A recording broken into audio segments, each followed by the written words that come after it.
Tensions have been high between the U.S. and Iran since President Trump quit the Iran nuclear deal. In the past weeks, they've climbed even higher. The U.S. labeled Iran's military a terrorist organization and demanded other countries stop purchasing its oil. We sat down with Iranian Foreign Minister Javad Zarif. We do not want conflict. We resist, but we're not seeking confrontation. We don't believe that President Trump wants confrontation, but we know that there are people who are pushing for one. Military confrontation, I don't you think don't military think will confrontation will happen. I think people have more prudence than allowing a military confrontation to happen. But I think the U.S. administration is putting things in place for accidents to happen. And there has to be extreme vigilance so that people who are planning this type of accident would not have their way. Who's doing that? My B team. What do you mean B team? Ambassador Bolton, 1B, Bibi Netanyahu, 2nd B, bin Zayed, 3rd B, bin Salman, 4th B. These people want confrontation. And I believe it is important for the prudent people, for the grown-ups, to prevent confrontation. When you and I sat down and spoke just a year or more ago, you said that your president refused to meet with President Trump here in New York. Do you regret that now? No, we don't. We cannot meet somebody who is not respectful, who has violated his country's international obligations, who has withdrawn from agreements. We have 150 pages of carefully negotiated agreement, a multilateral agreement endorsed by the Security Council, where the United States is a permanent member. So if the United States does not respect that, what would it respect? The Trump administration, as we mentioned, is ramping up pressure. This designation of the IRGC as a foreign terrorist organization is going to squeeze Iran's already troubled economy even further. What is the impact going to be if this happens and, as the U.S. says, May 2nd is the deadline for the rest of the world to stop buying Iran's oil? Well, it will show to the Iranian people that the United States is not worthy of being a negotiating partner. That's what it will prove.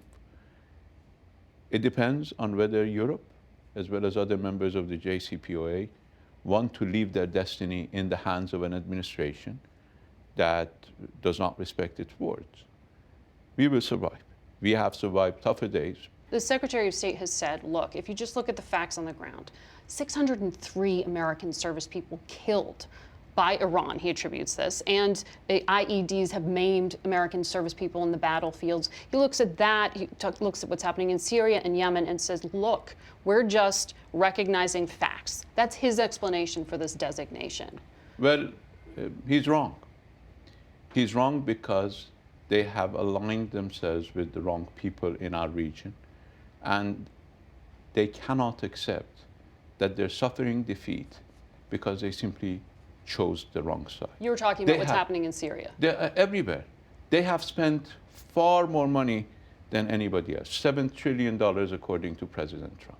When I spoke with President Trump in February, he said that he was going to keep U.S. troops in Iraq to watch Iran. Well, and he immediately heard from the Iraqis that that is not how they see the presence of U.S. forces. Did you hear that as a threat? I went to Iraq. I stayed in Iraq for 5 days. I went to 5 cities. I went among the people of Iraq. And I was welcomed by them. I went to public places. President Trump flew to Iraq, to a military base, and left from the same military base within hours in the dark of night. Our president went to Iraq, stayed there for 3 days, went to public meetings in 3 Iraqi cities. Now, you tell me who's welcome in Iraq and who's not. Did you hear that as a threat from the president? I think the Iraqis heard that as a threat from the president. The Secretary of State, when he was testifying before Congress, specifically said that there is absolutely no doubt that there are ties between Iran and al-Qaeda, full stop.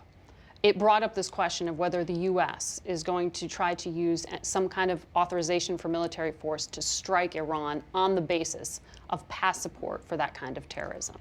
Well, last I remember, 15 of the 21 9/11 terrorists were Saudi citizens, none were Iranian. You're not concerned that the U.S. is looking I'm concerned about for the possibility of how to strike Iran? I'm concerned about hidden agendas that some people are following. I know that President Trump had ran on a campaign promise of not engaging in any more foolish wars. I know that some other people have different agendas. Our full interview with Foreign Minister Zarif is available on our website at facethenation.com.